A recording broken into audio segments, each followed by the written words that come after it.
Esse é o Conexão Futura, ao vivo aqui pelo canal Futura e também pela internet no nosso site futura.org.br, onde você pode acompanhar nossa programação ao vivo pelo live streaming.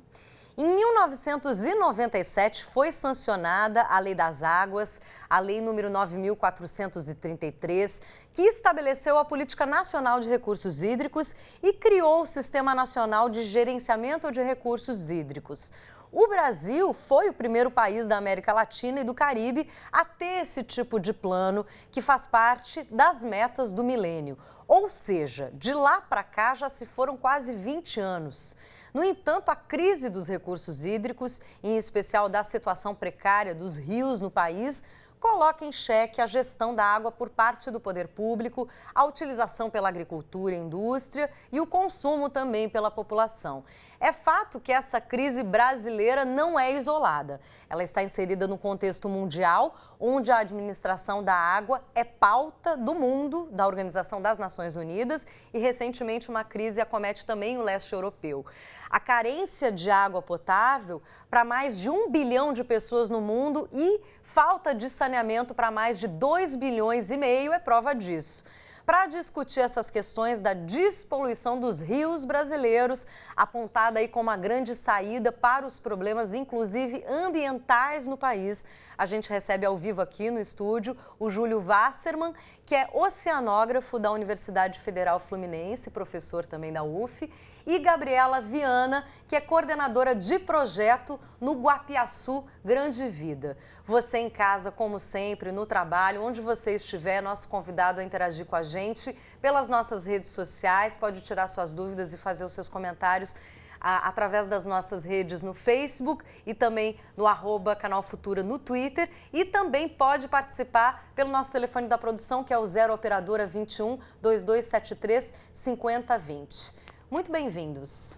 Obrigado. Bom, na verdade a solução para esse problema ela é desarticulada ou articulada em várias soluções. Mas por que a questão da despoluição dos rios é uma prioridade e causa um efeito mais positivo na questão de solução da crise hídrica? Professor Júlio. A questão da água, ela é necessária ao ser humano, né? O ser humano tem uma demanda, uma exigência de água muito grande, né? E a gente tem uma relação muito direta com a saúde, né? Então, essa relação, enfim, os governos acabam tendo essa obrigatoriedade, na verdade, de fornecer essa água com alta qualidade, capaz de garantir essa qualidade de vida às populações, né? E a gente tem uma dificuldade muito grande hoje, né, de concatenar a ocupação humana, quer dizer, a utilização dos espaços, né, e a questão da preservação dos recursos hídricos, né? Então, o que a gente tem visto, né, é basicamente as ocupações assim, de maneira desordenada, sem considerar essa questão da qualidade da água.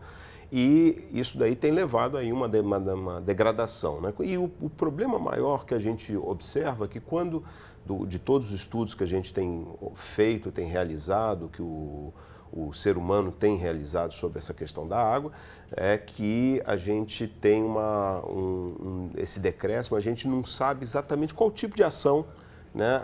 Quais são as ações mais eficientes para a melhoria da qualidade da água. Eu diria para você que hoje a gente tem um grande desafio, né, de tentar encontrar novos procedimentos técnicos e a gente adquirir um conhecimento mais profundo sobre o ciclo da água, sobre os processos físicos, químicos e biológicos que ocorrem com a água, de maneira que a gente consiga interferir nesses processos e tentar, vamos dizer assim, melhorar, né? A gente poder tentar melhorar a qualidade da água na Baía de Guanabara. Isso é um grande desafio, né? Então, isso aí é Agora, uma das questões, quando a gente fala de falta d'água, de crise hídrica, a gente está falando, na verdade, de falta de água tratada, né, Gabriela? Porque água existe, mas o grande problema é o manejo, é a gestão disso. De que maneira o projeto de vocês consegue atuar nesse sentido? O projeto Guapiaçu Grande Vida, ele tem uma atuação na subbacia do Rio Guapiaçu. né, na região leste da Baía de Guanabara. Essa é uma região que ainda tem água de muita qualidade, ainda tem uma grande disponibilidade hídrica. Entretanto, as previsões para os próximos, um vetor ali de crescimento urbano, né? O vetor de crescimento hoje na região metropolitana do Rio de Janeiro é para essa porção leste da Baía de Guanabara, até porque a porção oeste já está bem cheia. Então, nesse processo nós estamos antevendo que logo, logo essa quantidade e essa qualidade não será suficiente para atender a população.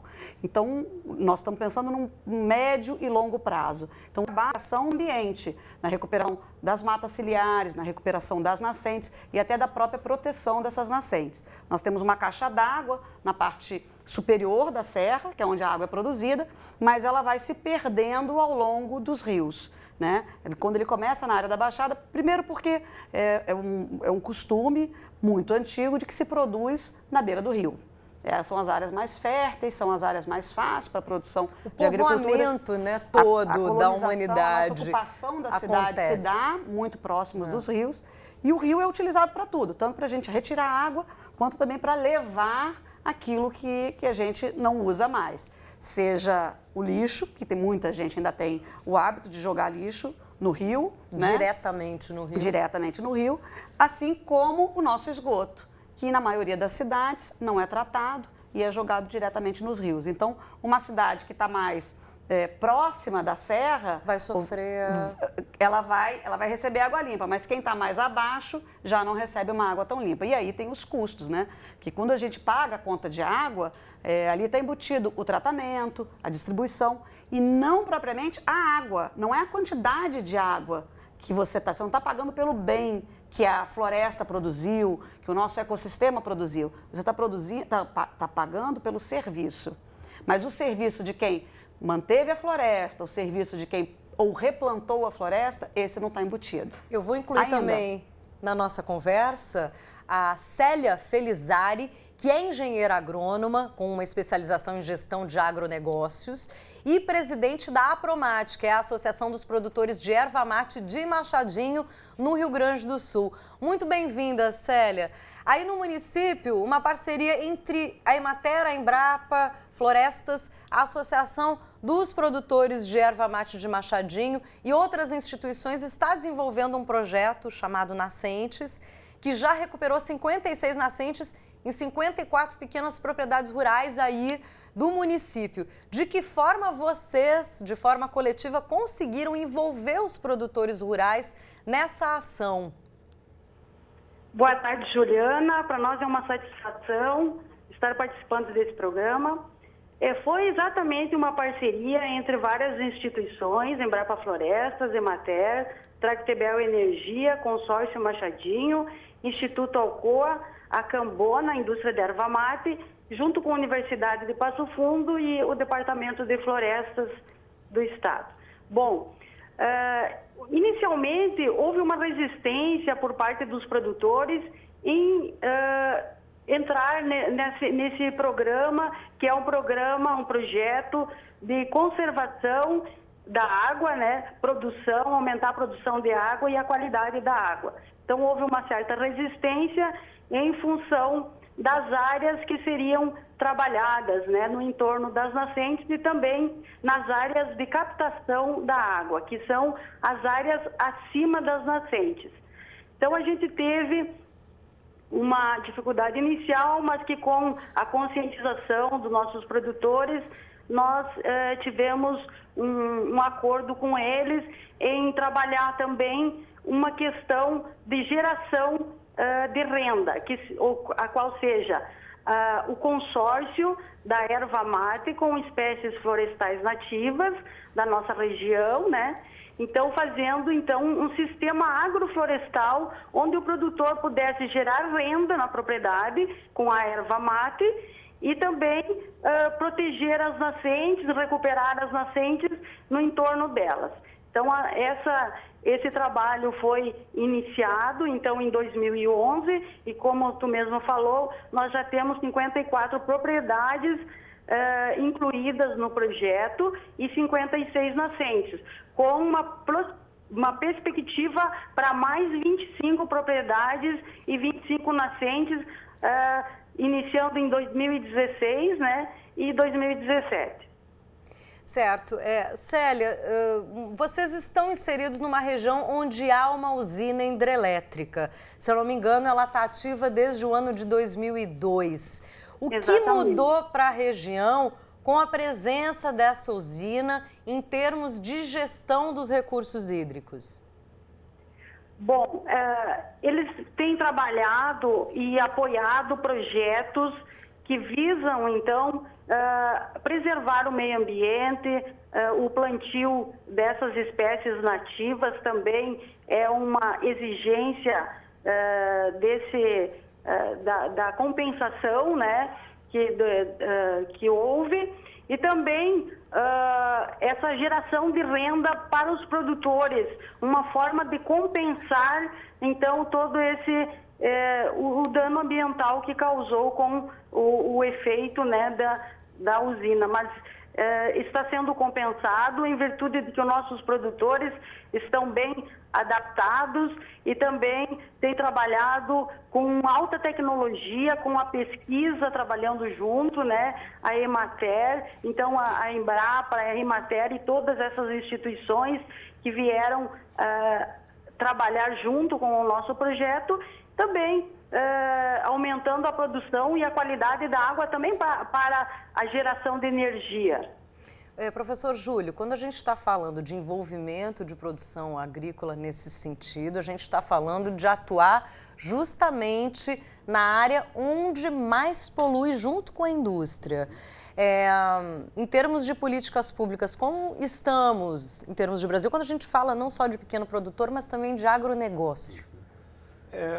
A questão da agricultura, né? A agricultura ela tem um impacto muito grande, né, na questão da qualidade da água, né? Mas a pesquisa, né, a gente pega as pesquisas, eu tenho trabalhado com o pessoal da Embrapa Solos, né, e eles têm desenvolvido novas tecnologias, né, tem novos tipos de insumos agrícolas, né? Insumos agrícolas que não se dissolvem tão rapidamente no solo e não vão contaminar diretamente, então, o meio ambiente. Também tem consórcios, né? A Célia estava falando aí de um consórcio de erva mate com floresta e tal.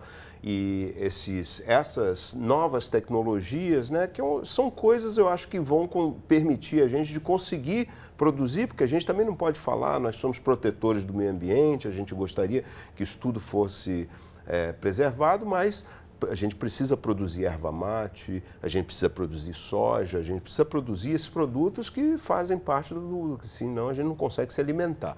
Então, não adianta a gente também dizer, não sou contrário ao desenvolvimento, né? A gente tem que tentar conseguir garantir um desenvolvimento que, ao mesmo tempo, preserve aí esses recursos hídricos, e isso daí é feito. O caminho para se fazer isso é tecnologia, é desenvolver, entender os processos, como que a água está caindo no solo, como que ela desmancha aquele torrão do solo, de que maneira que ela vai percolar, de que maneira ela percola para a água subterrânea, para o lençol freático, de que maneira ela se desloca, então, para os... Então, quando a gente entende bem esses processos, a gente consegue atuar, né? A gente diz, bom, nós estamos degradando aqui, mas se a gente fizer tal e tal e tal ação, a gente consegue talvez diminuir, por exemplo, a velocidade de corrimento da água num determinado processo, e você retém mais, e aí gera uma homogeneidade maior na produção dessa água. E a qualidade também você pode conseguir melhorar com isso, né? É justamente o trabalho feito na região de vocês, Gabriela. Existem, inclusive, mapas que a gente pode mostrar agora, onde você pode fazer uma análise para a gente das mudanças, né? Que a presença de unidades de conservação também impactam em relação à preservação dos recursos hídricos. Esse mapa, ele mostra a região de trabalho do projeto Guapiaçu Grande Vida, que é executado pela Reserva Ecológica do Guapiaçu.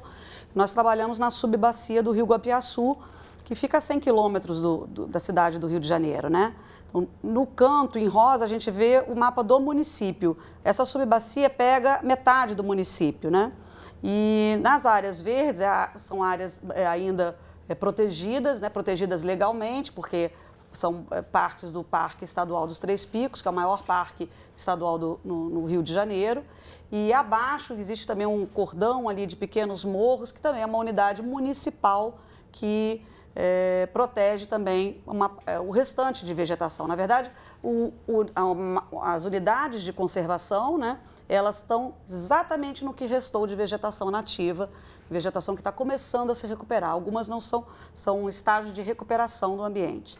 Em amarelo, a gente vê aonde a agricultura está presente, né? Esse amarelo é justamente, não dá para ver só de perto, que dá para ver onde é que passam os rios, mas onde tem amarelo tem algum rio. Pode ser ou o Rio Guapiaçu ou algum afluente importante dele. É ali que se desenvolve a agricultura. É uma área grande. É uma área muito grande, é uma subbacia importante para a porção leste da Baía de Guanabara. Então, o nosso trabalho ali é um trabalho, primeiro, de vitrine, né, de mostrar que a recuperação ela pode acontecer junto com a produção, né, o que a gente chama de economia verde, né, a gente não quer transformar toda essa área de agricultura em produção de floresta, muito pelo contrário, mas tem áreas ali que são prioritárias para a produção de água, que não são nem aptas para a produção de alimentos, elas não são apropriadas para produzir alimento, elas são mais apropriadas para produzir água mesmo. Então, nessa área, nós plantamos 100 hectares, são 185 mil mudas, e é evidente que esse resultado nós não veremos agora, já nesse ano. Esse resultado começa a ser visto daqui a 2, 3 anos e que realmente a floresta começa a cumprir o seu papel naquele ecossistema, né? Então, é uma vitrine e é uma vitrine não só para ambientalistas, é uma vitrine para o agricultor, porque ele consegue visualizar que o maior produto daquela região, que é característica de pequenas propriedades, não é o aipim, não é o inhame, não é a goiaba, mas sim a água que eles gastam ali, que eles utilizam para produzir esse alimento. Então, essa região, ela é muito rica de água. O grande produto dessa região é a água, mas ela precisa se manter ali.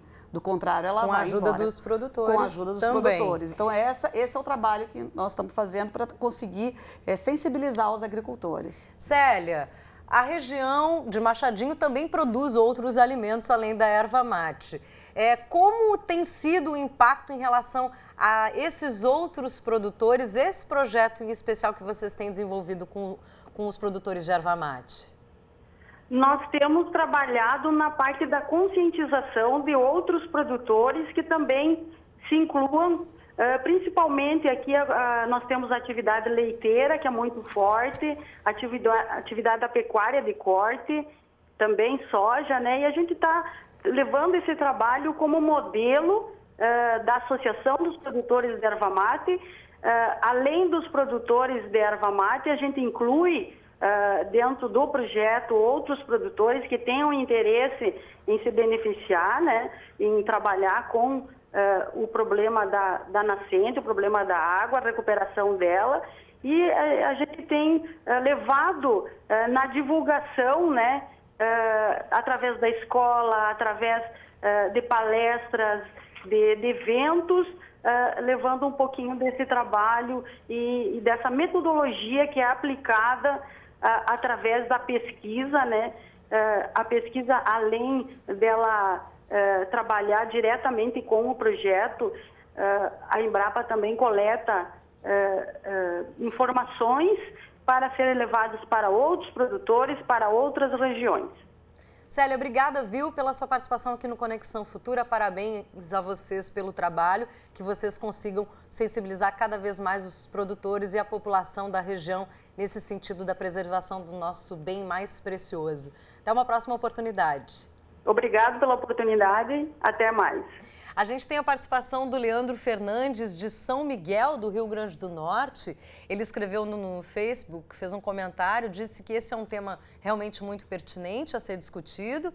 E ele fala que a cidade dele, São Miguel, já está há 2 anos sendo abastecida por caminhões carros-pipa. Ele diz, uma calamidade só. Qual é o nosso futuro, professor, se continuarmos assim, caminhando mais lentamente com as ações do que nós deveríamos? Infelizmente, a gente tem uma heterogeneidade na distribuição de tecnologias, né? A gente não pode dizer, não, porque uma cidade não recebe a quantidade adequada de chuvas, né? Ela não pode ser ocupada, ela não pode ser habitada, aqueles habitantes não têm direito à água, isso não pode funcionar assim. Tá? Isso porque essas comunidades mais distanciadas, elas não têm acesso a essas novas tecnologias, que têm custo e que demandam, né? Obviamente, demandam um conhecimento, você precisa ter pessoas ali habilitadas a desenvolverem novas tecnologias. Normalmente são tecnologias que são aplicadas àquele ecossistema. Não adianta muito a gente pegar, assim, não, vou pegar uma metodologia da França, ou da Alemanha, ou da Inglaterra, ou dos Estados Unidos, e trazer para cá, e aí a gente bota lá o equipamento, e o equipamento é caríssimo, e quem é que vai? Ah, quebrou uma pecinha, quem é que vai consertar? Isso acontece com muita frequência, acontece no meu laboratório, inclusive. Então, o que a gente precisa fazer é capacitar, as pessoas têm que ser capacitadas, e eu acho que é uma questão assim, o direito à água passa pelo direito ao conhecimento, pelo direito à formação. A gente está falando aí, a Célia falando aí da questão da conscientização das pessoas, né? Então, passa muito por isso, né? Eu estava vendo essa discussão que está ocorrendo aqui no Rio de Janeiro, muito por causa das Olimpíadas, né? E essa questão do lixo flutuante, que é uma questão importante lá para os velejadores, né? E para outras atividades, né? E a gente observa que o que é o lixo flutuante, né? O lixo flutuante, né? Aquilo que foi dito, né? As pessoas ainda jogam o lixo diretamente. Eu me lembro, algum tempo atrás, eu estava levando uns alunos meus numa comunidade lá em Niterói, né? E a gente estava mostrando a qualidade da água e tal, estava fazendo algumas explicações para ele. No meio da comunidade, e de repente tinha uma casinha que ficava na beira do rio, né?